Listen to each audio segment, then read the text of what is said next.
Selamat pagi Bapak, Ibu, dan Saudara-saudari yang terkasih dalam Tuhan. Kita kembali lagi di program Semakin Dekat dengan Tuhan. Pada hari ini saya mengajak kita sebelum kita merenungkan firman Tuhan, saya mengajak kita untuk berdoa. Bapa kami di dalam surga, kami bersyukur karena kami boleh diberikan anugerah hari ini, hari yang baru bagi kami untuk kami boleh ada, dan bahkan kami juga boleh diberikan kesempatan untuk kami merenungkan firman Tuhan. Tuhan, kiranya Engkau menolong hamba-Mu yang akan menyampaikan, dan biarlah Tuhan juga boleh berkata-kata di tengah-tengah kami melalui Roh-Mu yang kudus, melalui firman ini agar kami beroleh kekuatan yang baru. Terima kasih ya Bapak, dalam nama Tuhan Yesus kami berdoa. Amin. Bapak Ibu yang terkasih dalam Tuhan, tema kita hari ini yaitu di tengah himpitan.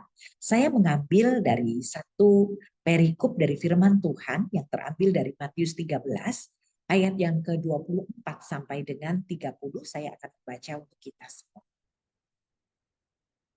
Perumpamaan tentang lalang di antara gandum. Yesus membentangkan suatu perumpamaan lain lagi kepada mereka, katanya, "Hai, hal kerajaan surga itu seumpama orang yang menaburkan benih yang baik di ladangnya, tetapi pada waktu semua orang tidur, datanglah musuhnya menaburkan benih lalang di antara gandum itu, lalu pergi. Ketika gandum itu tumbuh dan mulai bergulir, nampak jugalah lalang itu. Maka datanglah hamba-hamba Tuan ladang itu kepadanya dan berkata, 'Tuan, bukankah benih baik yang Tuan taburkan di ladang Tuan? Dari manakah lalang itu?' Jawab Tuan itu, 'Seorang musuh yang melakukannya.' Lalu berkatalah hamba-hamba itu kepadanya, 'Jadi maukah Tuan supaya kami pergi mencabut lalang itu?' Tetapi ia berkata, 'Jangan, sebab mungkin gandum itu ikut tercabut pada waktu kamu mencabut lalang itu. Biarkanlah keduanya tumbuh bersama sampai waktu menuai. Pada waktu itu aku akan berkata kepada para penuai, kumpulkanlah dahulu lalang itu dan ikatlah berberkas-berkas untuk dibakar. Kemudian kumpulkanlah gandum itu ke dalam lumbungku.'" Bapak Ibu yang terkasih dalam Tuhan, saat ini kita diperhadapkan pada situasi gitu ya, akhir-akhir ini bahkan semakin marak barang-barang yang dipalsukan, barang bermerek terkenal gitu ya, tapi kemudian dibuat semacam KW gitu ya, dipalsukan, baik itu baju, baik itu sepatu, tas, aksesori, smartphone, kemudian obat-obatan, bahkan juga makanan, semua bisa dipalsukan.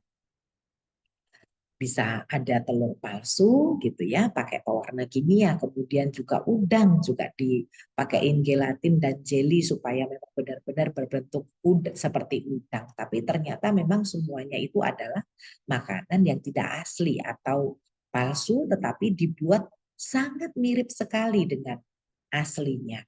Nah, Bapak Ibu yang terkasih dalam Tuhan, demikian juga sebuah perumpamaan yang tadi saya bacakan untuk kita semua, perumpamaan tentang akhir zaman. Catat bahwa ada dua jenis tanaman yang sebenarnya sangat mirip sekali satu dengan yang lain, tetapi kemiripannya itu bukan menunjukkan bahwa dua-duanya adalah jenis tanaman yang sama, melainkan adalah jenis tanaman yang berbeda. Hanya memang sepintas lalu kita melihat bahwa dua jenis tanaman ini adalah tanaman yang sama, yaitu gandum dan lalang. Nah, gandum sendiri adalah merupakan sebuah tumbuh-tumbuhan atau tanaman jenis padi-padian yang kaya akan karbohidrat gitu ya, bulirnya berwarna putih dan kemudian sangat sehat sekali jika dikonsumsi oleh manusia gitu ya, dibuat, dimasak dan dibuat berbagai makanan gitu, itu sangat sehat sekali jika dikonsumsi. Sedangkan lalang atau dalam istilah lain dinamakan darnel atau false grain, itu sejenis rumput liar yang mengganggu pertumbuhan gandum. Nah, bulir atau buah dari darnel ini atau juga orang menyebutnya gulma, ini berwarna hitam, kemudian rasanya pahit dan bahkan juga beracun jika dimakan oleh manusia atau dikonsumsi untuk makanan manusia. Ini ternyata jenis bulir yang beracun. Selain pertumbuhannya juga merusak atau menghambat si tanaman gandum ini, tetapi pada kenyataannya gitu ya, sekalipun memang tidak ada manfaat gitu ya, cenderung mengganggu, merusak gitu dari pertumbuhan dari gandum ini, tetapi di dalam perikop yang tadi saya bacakan untuk kita semuanya merupakan suatu peristiwa di mana para hamba-hamba dari tuan pemilik ladang gandum itu mencegah hamba-hamba mereka untuk mencabut si ilalang ini. Nah, pertumbuhan si ilalang ini ternyata memang melilit gitu ya, melilit di antara gandum-gandum. Oleh sebab itu, ketika si para hamba-hamba pengerja ladang itu melihat bahwa ini bukan sesuatu yang mendatangkan kebaikan bagi gandum itu, karena semakin banyak gulma-gulma atau semakin banyak ilalang-ilalang yang tumbuh di antara gandum, maka kemudian produktivitas dari gandum itu akan sangat terganggu. Oleh sebab itu ketika mereka berkata, bolehkah kalau kami mencabut ilalang itu? Karena kalau kita lihat mereka lihat dari sisi bagaimana si ilalang ini memberikan manfaat, ternyata tidak memberikan manfaat sama sekali. Oleh sebab itu, kenapa kemudian mereka terdorong untuk mau mencabut atau menyingkirkan si gulma-gulma ini. Namun ternyata pemikiran dari tuan dari pemilik gandum ini berbeda. Dia melarang bagaimana ilalang ini justru harus dibiarkan tumbuh begitu saja, sebab sebelum saatnya tiba, keduanya akan dibiarkan untuk hidup secara bersama. Nah, Bapak Ibu yang terkasih dalam Tuhan, lalu apakah maksud dalam perumpamaan ini? Tuhan pemilik ladang yang menabur benih yang baik itu adalah Tuhan Yesus. Lalu kemudian ladang yang dimaksud adalah dunia. Kemudian benih gandum yang baik ini yang dimaksud adalah pengikut Kristus yang sejati. Lalu musuh itu adalah iblis, yaitu dia yang menabur lalang di antara benih gandum. Dan kemudian lalang itu sendiri yaitu orang Kristen palsu atau sekedar ikut-ikutan. Nah, Bapak, Ibu, dan saudara-saudari yang terkasih, dalam kehidupan kita di dunia ini tentu saja kita tidak terlepas dari adanya kejahatan, ketidakadilan, dan acap kali hal-hal ini mengganggu iman orang percaya. Lalu kenapa Tuhan masih saja mengizinkan kejahatan itu ada di dunia kita? Kalau kita tadi melihat bahwa pemilik ladang gandum itu adalah yang menabur benih yang baik, yaitu menabur benih gandum yang mendatangkan kebaikan.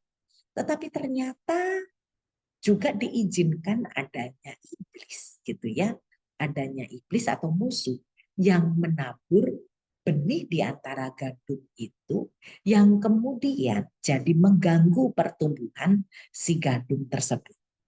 Tuhan tetap mengizinkan dalam kehidupan kita, kita dikelilingi oleh adanya kejahatan, kita dikelilingi oleh orang-orang jahat atau bukan anak-anak Tuhan yang sejati, yang perilakunya jauh dari kebenaran.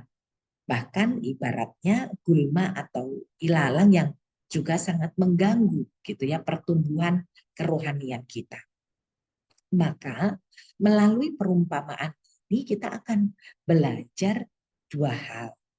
Nah, di tengah segala himpitan dan kesulitan hidup kita, di tengah-tengah bagaimana perjalanan kehidupan kita, kita harus dikelilingi oleh kejahatan, orang-orang jahat, orang-orang yang tidak mengenal Tuhan.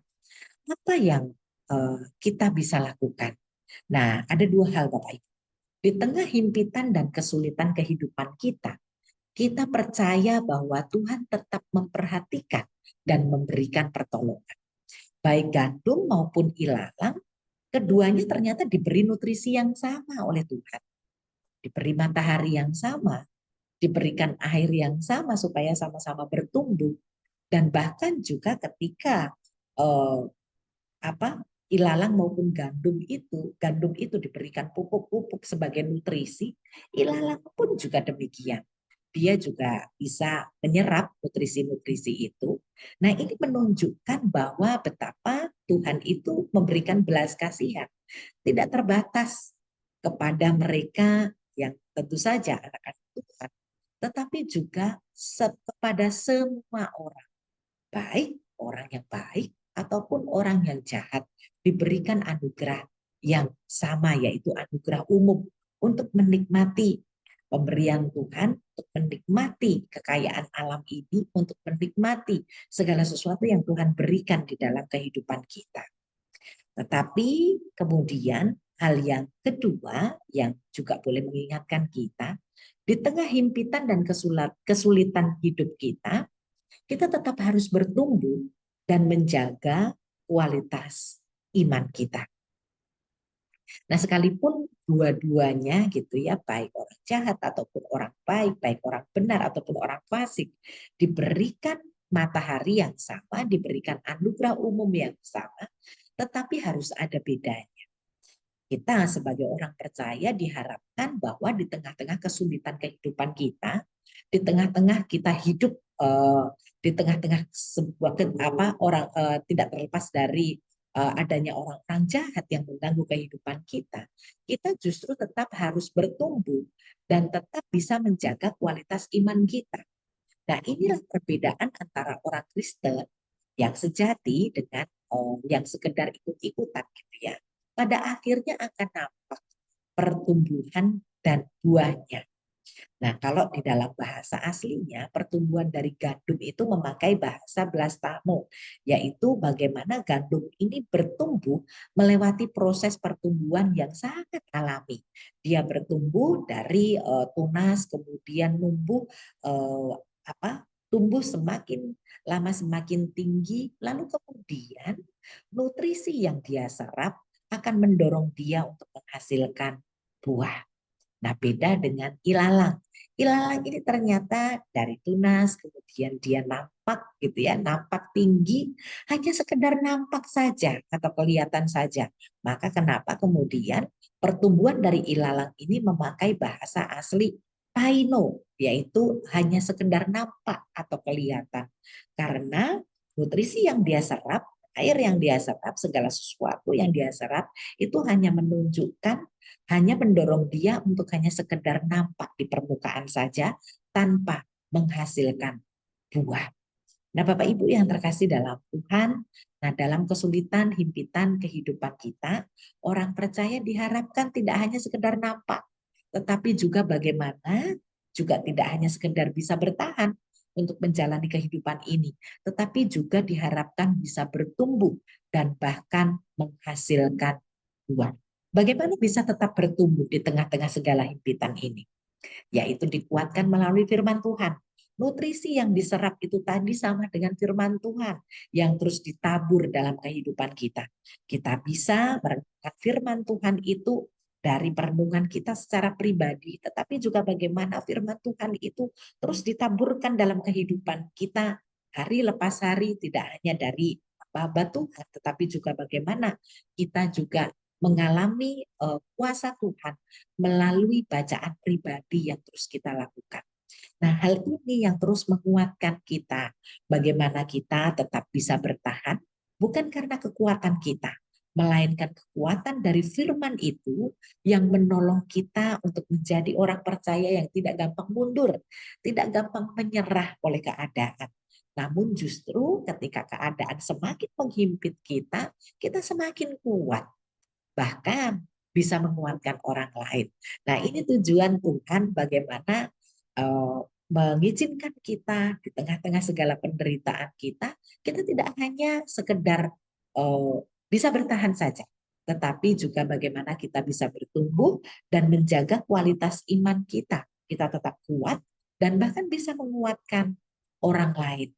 Nah, ada sebuah ilustrasi sebagaimana pohon yang tinggi gitu ya, pohon yang semakin tinggi Jika dia berakar semakin dalam, semakin kuat, dia tetap akan bisa mampu gitu ya, mampu ketika ada tiupan angin yang begitu kencang, dia tidak mudah roboh karena dia berakar kuat.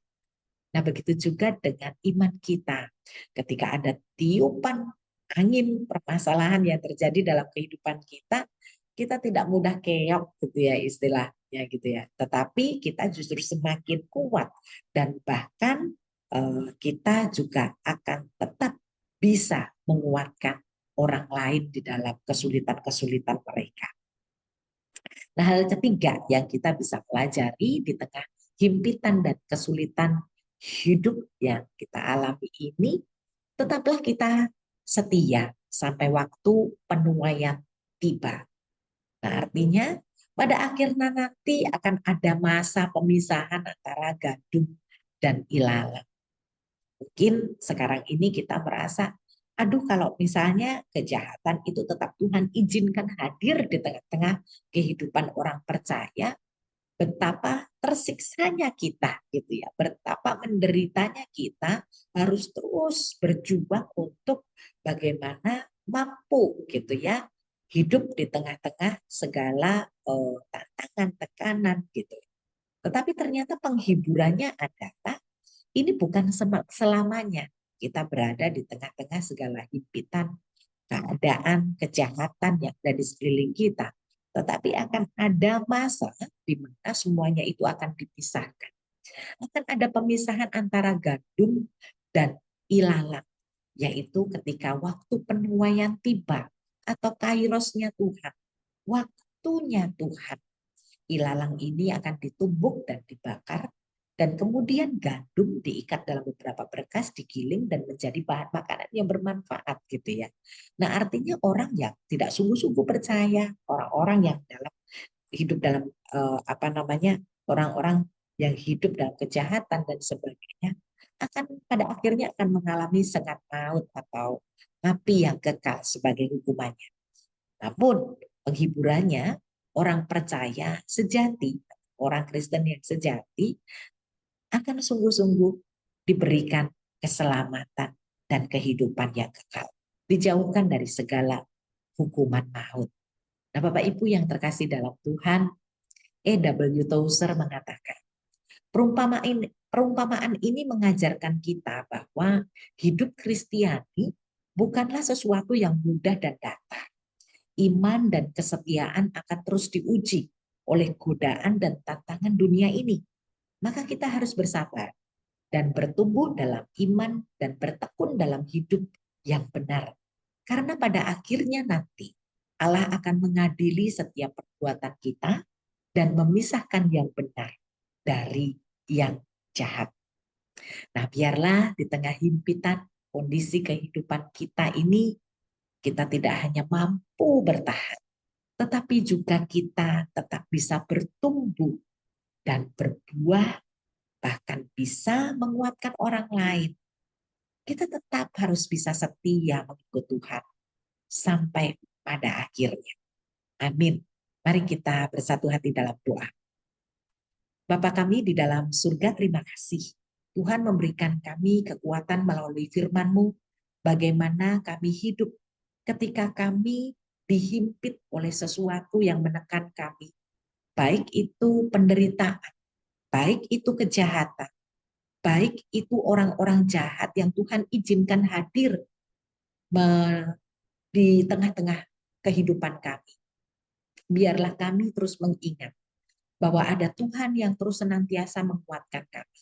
Tuhan yang senantiasa memberikan pertolongan kepada kami, dan biarlah kami tetap dikuatkan oleh firman, supaya kami pun juga dapat menguatkan orang lain yang di dalam pergumulan yang sama. Dan biarlah Engkau dapati kami tetap setia di dalam iman kami mengikut Tuhan sampai seumur hidup kami. Terima kasih ya Bapak. Pada hari ini juga kami mengingat untuk salah satu dari saudara seiman kami yang berulang tahun di hari ini. Kami berdoa untuk Ibu Lim Chungo, kiranya Tuhan juga yang beranugerah dalam kehidupan beliau, diberikan umur panjang, diberikan anugerah untuk beliau juga terus dapat hidup di dalam berkat-berkat Tuhan yang mendorong beliau untuk juga terus bisa hidup menjadi berkat. Terima kasih ya Bapak. Kami juga menyerahkan kami selanjutnya, apapun yang menjadi aktivitas kami, biarlah Tuhan dimuliakan di dalam seluruh apa yang kami lakukan. Dalam nama Tuhan Yesus kami berdoa. Amin. Ya Bapak, Ibu, dan saudara-saudari yang terkasih dalam Tuhan, demikian makin dekat dengan Tuhan hari ini, kiranya Tuhan memberkati kita semuanya. Selamat pagi.